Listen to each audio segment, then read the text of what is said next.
So, dear students, so today our topic is urea cycle. Okay, so urea cycle. I think so. After reading this cycles, I think the urea cycle is a life cycle because so various metabolic pathway, especially for metabolism of proteins and amino acids, so they are produce the toxic substances. That is the ammonia. Okay, if that ammonia is not removed from our body system, okay, then that ammonia can cause the death or fatal. That ammonia was responsible for the even to cause of the coma or failure of the brain functions. If brain functions fail means definitely the organ functions are fail. That is, organs fail to excrete or remove the waste material also.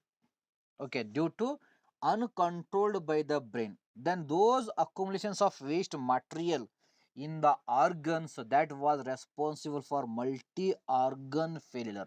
But the god is made a such a process, okay, or phenomenon in body, so that toxic ammonia after metabolism of proteins and amino acid, so that was removed in the form of the urea, and that urea is excreted through a urine, and that cycle was known as the urea cycle because it saved the life, or it is helpful for to save the organ along with the life. So that's why I termed it is as a life cycles, because it can helpful for to maintain the health of the our body or health of the our system.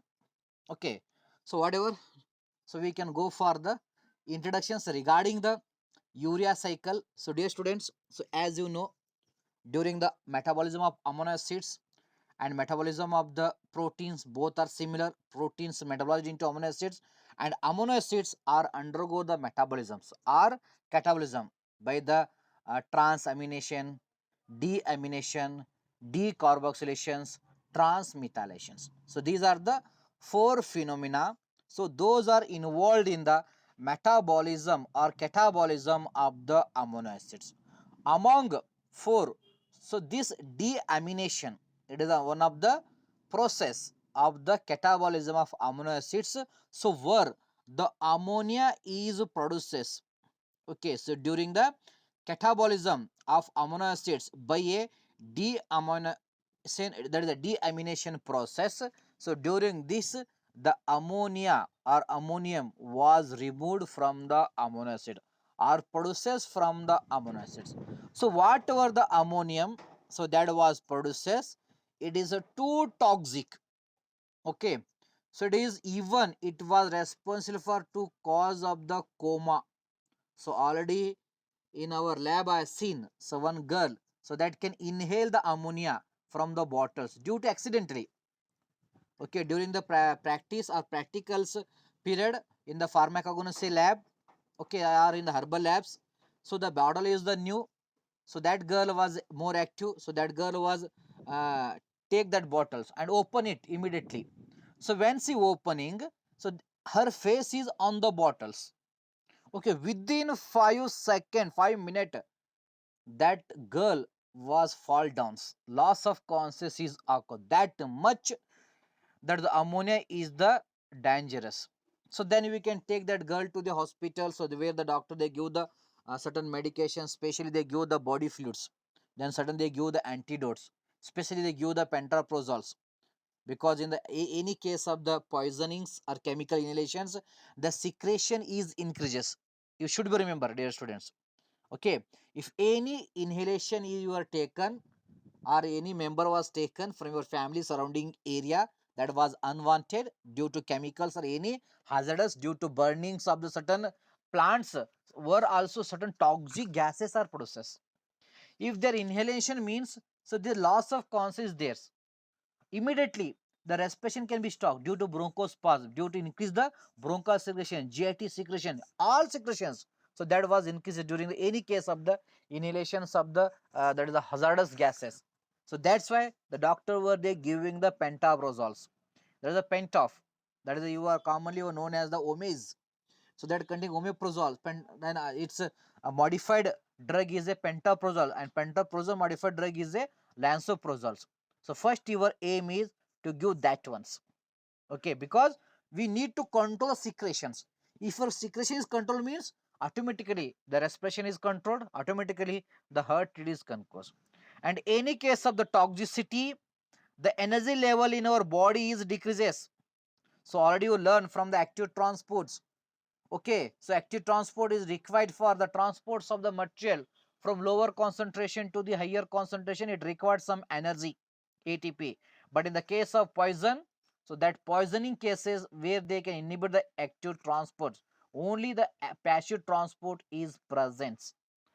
But we need more drug push towards the or therapy push towards the where the inflammation is occurred due to inhalations of the toxicity or gases. So that's why you maintain the energy level in that patient through a administrations of the IV. Okay, so like that the systems are available for external treatments by a physicians as well as by a clinical pharmacist.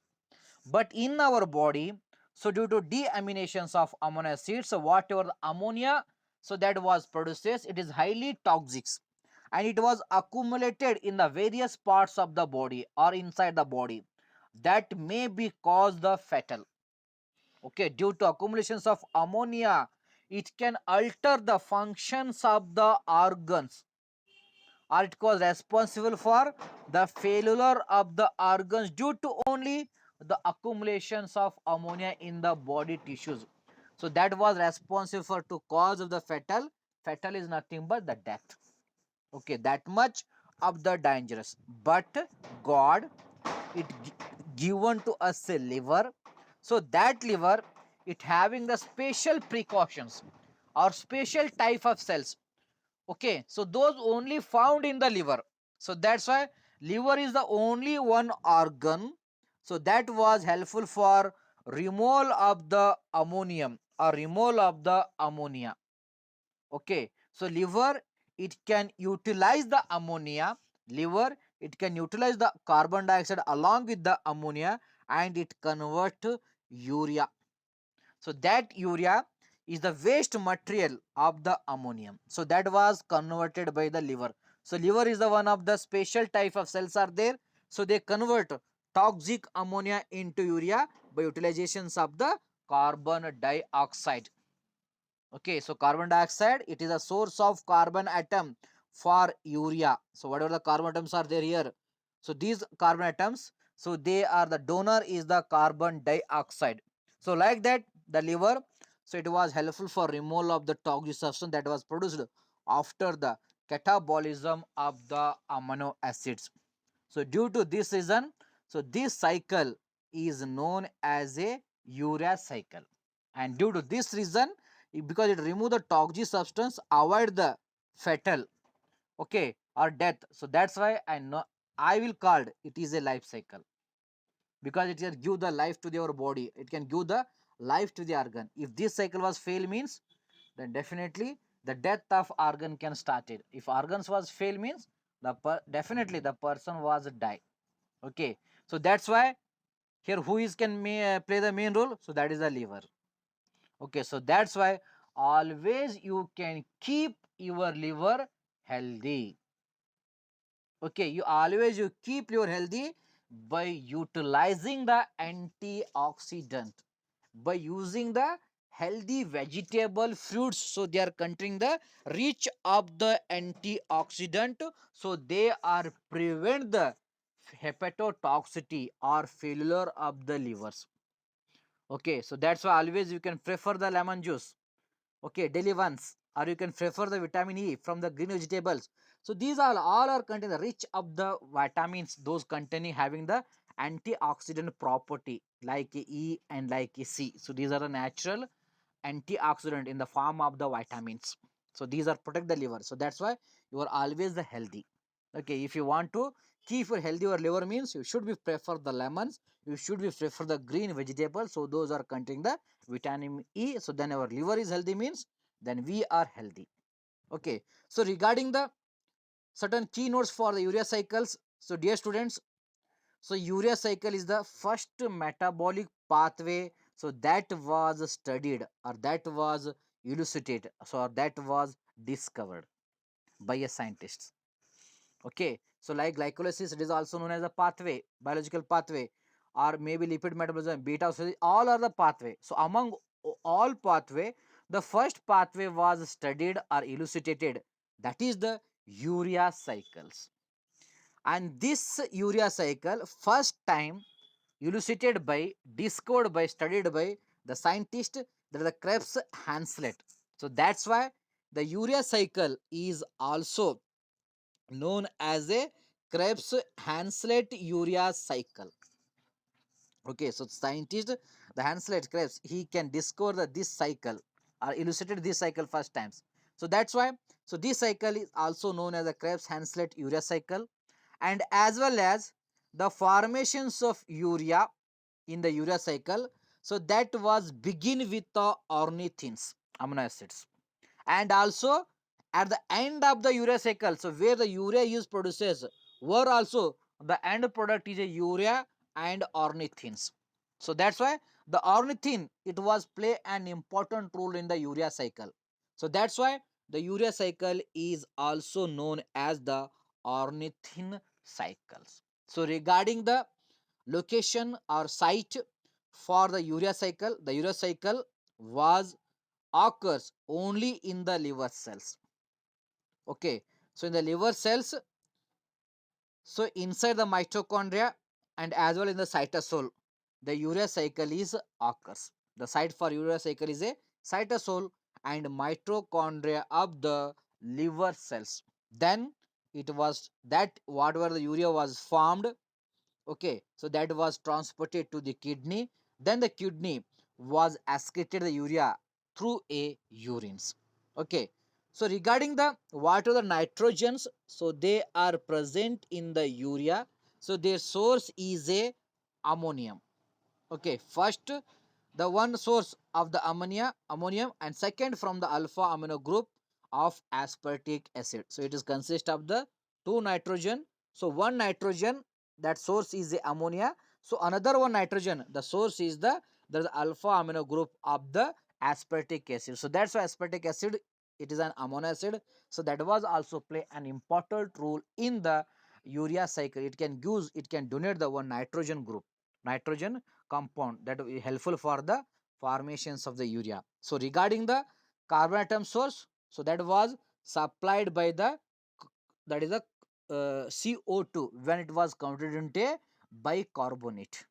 Okay, CO2, it can reacts with the water, so it can form the bicarbonate. So that bicarbonate is helpful for to donate the one carbon atoms, are helpful for the formations of the urea. And urea is also one of the main form for excretions of the nitrogens. So in our body, 80 to 90% of the nitrogen, so that was excreted after the metabolism of amino acids or larger peptide through a urea, about 80 to 90%. So dear students, so the urea cycle, it mainly consists of the 5 steps. Our urea cycle is the 5 step cyclic process where the 5 distinct enzymes are involved. The first two enzymes, so those are only present in the mitochondria of the liver cell. So that's why the first two steps, okay, so those are occurs in the mitochondria of the liver cell. Remaining 3 steps, so whatever the enzymes they are involved in the formations of urea cycle, and those are present in the cytosol. So like that, the third steps, the fourth steps, and the fifth steps of the urea cycle, so that was occurs in the cytosol. So due to this reason, the urea cycle is occurs both in mitochondria and the cytosol of the liver cells. So remaining enzymes, so they are found in the all cell also, but few enzymes, those are involved in the urea cycle, so those are only found in the liver, not in the other cells. So that's why liver is the only one organ, so that was involved in the regulation or initiations of the urea cycles, but few enzymes, So they are found in the another parts of our body, but only one to two enzymes, especially one enzyme. So that was only seen in the liver. So that's why the urea cycle is only occurs in the liver. So next we can go for regarding the general overview of the urea cycle. So in the urea cycle, the targeted is to remove the ammonia and to form the urea. Okay, ammonia reacts with the carbon dioxide. It can form the carbamyl phosphate. So this reaction is occurs in the mitochondria. So later on, so that was enter into this cytosol. So where it can react with the ornithine, form the citrulline. Then aspartate is converted to fumarate. So that aspartate gives another nitrogen source. Then it can form the arginine. Then from the arginine it can form the arginine, and arginine was cleaved into urea and as well as the ornithine. So that's why it can begins with the ornithine and end with the ornithine. So it is the one of the cycles. Okay, so that's why the urea cycle is also known as a ornithine. So this is just one overview of the urea cycle. So now we can discuss regarding the various steps. Those are the 5 steps. So those are involved in the urea cycle. In the first steps, that is the synthesis of the carbamyl phosphate by a carbamyl phosphate synthetase 1 enzyme. Okay, so this enzyme is only found in the mitochondria, but same enzyme is also found in the cytosols. But carbyl phosphate synthetase 1 enzyme, so that was found in the mitochondria. So this carbyl phosphatase 1, so it can convert ammonia and bicarbonate, so that was formed from the carbon dioxide when it can reacts with the water. Okay, so that can forms the bicarbonate. So that bicarbonate along with ammonia, so in the liver cells in the mitochondria, so where so this enzyme is found at the carboxyl phosphate synthetase. So it can convert carboxyl phosphate, and this step 1 reaction in the urea cycle, it required 2 energy compound, that is the 2 ATP molecule it can require. So those ATP, so they are hydrolyzed or phosphorized into a ADP, plus immediately the phosphate atom can remove from the ATP. Then it can form the 2 ADP. So like that, the step 1, it can utilize the 2 molecule of ATP. Okay. So regarding the carboxyl phosphate enzyme, so this enzyme it can activated by a N-acetyl glutamate. So here the N-acetyl glutamate, it is also written as the NAG. Okay, so this N-acetyl glutamate, it is the required allosteric activator on a carbyl phosphate synthetase. So phosphate is an enzyme. It is also having the activation site for substrate. Okay, so due to activations of that site only, so these compound can counted into carbyl phosphate. So that site was activated, it can require the N-acetyl glutamate. So here the N-acetyl glutamate, it was play an important role in the initiations of the urea cycle, and this step is a rate limiting step.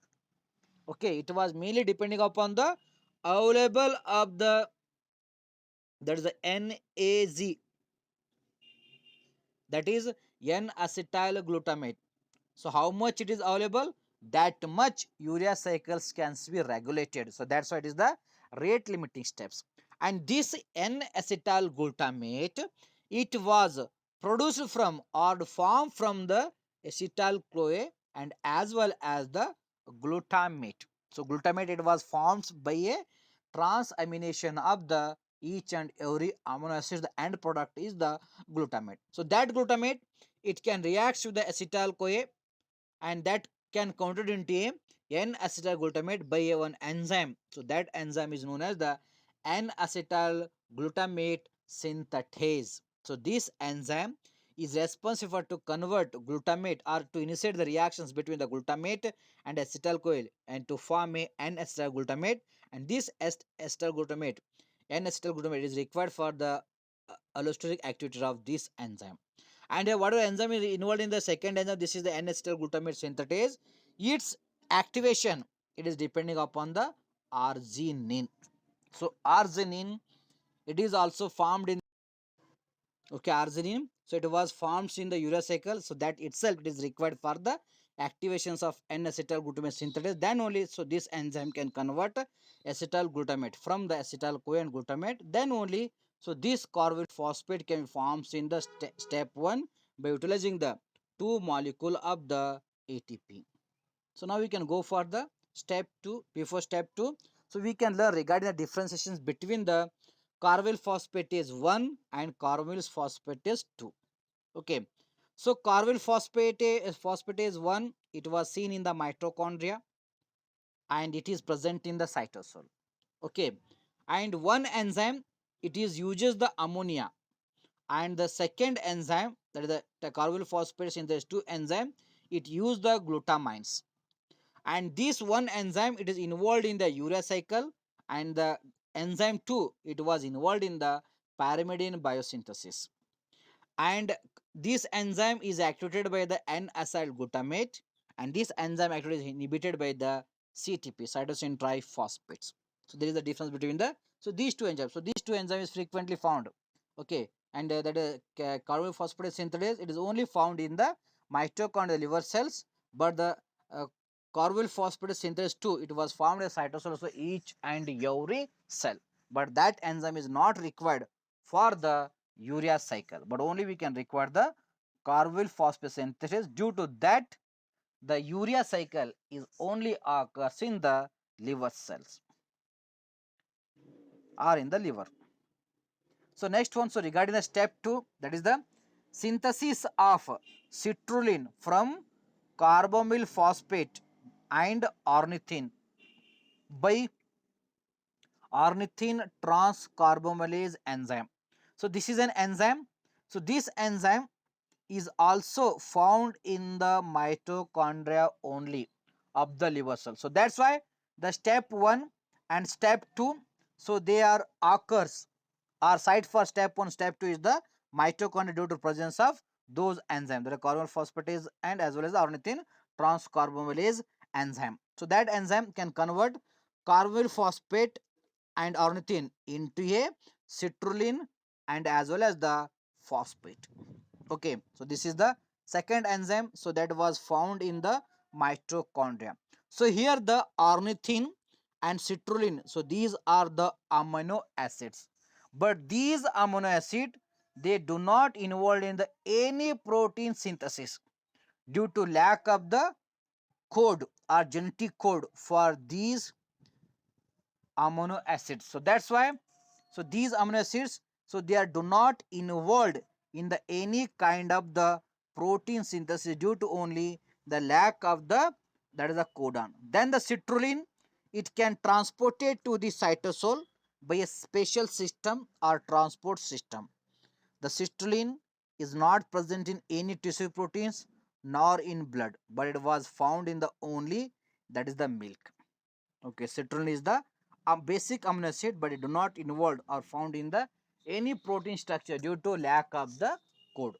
But it was also, it was not form present in any proteins or not in blood, but is present in the milk. And that citrulline, what were the forms in the mitochondria? So that was enter into the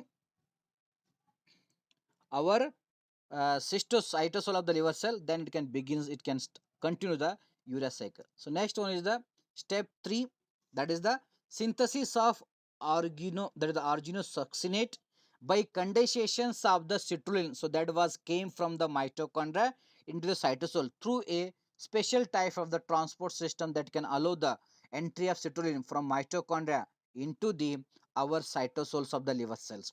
So where this citrulline, so in the presence or along with the aspartate, so that can counted into a, that is the arginosuccinate and as well as AMP and phosphate. So that's why the step 3 is also required the high energy molecule, that is the ATP. It is also required the 2 molecule of ATP. So only the presence of the 2 molecule of ATP, citrulline, it can react to the aspartate in the presence of the arginosuccinate synthetase enzyme. So that enzyme can convert citrulline aspartate by utilizing the 2 molecule of the ATP. Then it can form the arginosuccinate, then as well as the ATP can hydrolyzed into AMP and phosphate can be separated. And this reaction is occurs in the cytosol because so this enzyme is found in the cytosols of the liver cells. And finally, it can require the two molecule of the ATP. So that's why the step 1, step 2, so they require the two molecule of the ATP for to catalyze to regulate the reactions. So next one, that is the step 4, that is the step 4, that arginosuccinate can cleaved by a arginosuccinase enzyme to produce fumarate and arginine. Okay, so dear students, so this arginosuccinase enzyme, it is also found in the cytosols. So then it can catalyze or cleaved arginosuccinate to arginine and fumarate, and further arginine required for the synthesis of urea, and this fumarate, it was enter in the TCA cycle.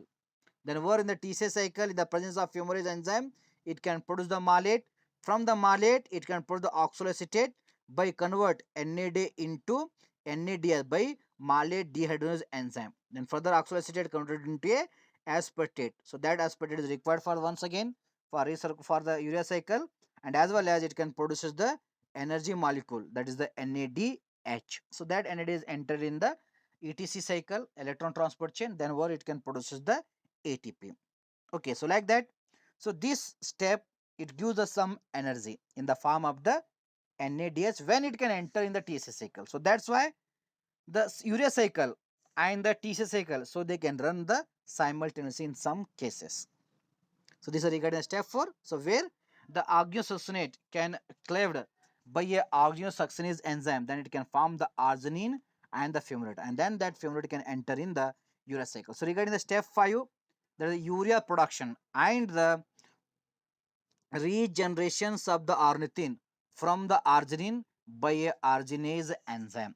So this enzyme is also present in the cytosol. So that's why the step 5 is also occurs in the cytosols of the our liver cells. So then the arginine, so that was converted into a urea and ornithine. So that this urea, this ornithine, it was utilized for the react with along with the carboyl phosphate, then involved in the urea cycles. But urea, whatever the forms, so that urea enter into the kidney. From the kidney, it was excreted, and this was controlled by or regulated by the enzyme arginase. And arginase is activated by a cofactor cobalt and as well as the magnesium. So like the arginine and the lysine compete here, the arginine, there is ornithine and the lysine, they can compete with the arginine. So these are considered as the competitive inhibitors. So next one, so regarding the, so this is the overview, complete view of the urea cycle. So these first two steps,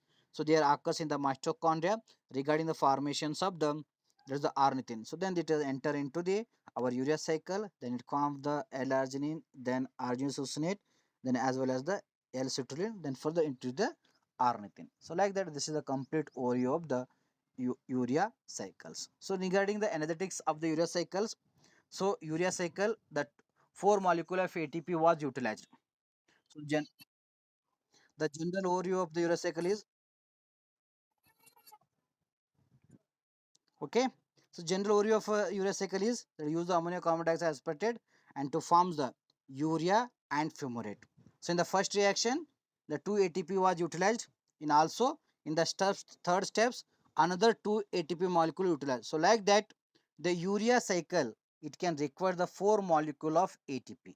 But in the 4 steps, so the fumarate can convert into malate, then it can produces the NADH, and one NADH is equal to 2.5 ATP, and here it can utilize the 4 ATP in step 1 and step 3, but in step 4 it produces the 2.0 ATP by producing the 1 NADH. So like that, so total energy expenditure for urea cycle is only 1.5 ATP, because we can got also 2.5 ATP in the step 4, and the 4 ATP are utilized in the step 1 and step 3. So that's why only 1.5 ATP So that was utilized the formations of the urea and and as well as urea cycle and as well the TCA cycles, they are the interlinked. So that's why sometimes it is known as the urea bicycles. So next one, so regarding the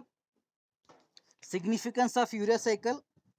So urea cycle, it is helpful for a removal of the or to convert toxic ammonia into non-toxic urea, and as well as the urea cycle is helpful for synthesis of the semi-essential amino acids like arginine and also the ornithine, whatever the formed in the urea cycle. So that was the precursors for the proline and as well as the polyamines. And polyamines like the putrescine, spermidine and spermine. So they are formed from the ornithine cycles or from the ornithines. Okay, and these polyamines, so they are required for the to regulate the cell growth and as well as the proliferation. So this is the significance regarding the urea cycle. The first significance, it is helpful for the removal of the toxic substance ammonia, and as well as it was helpful for to regulate the cell growth and the proliferation, that is the multiplications of cells.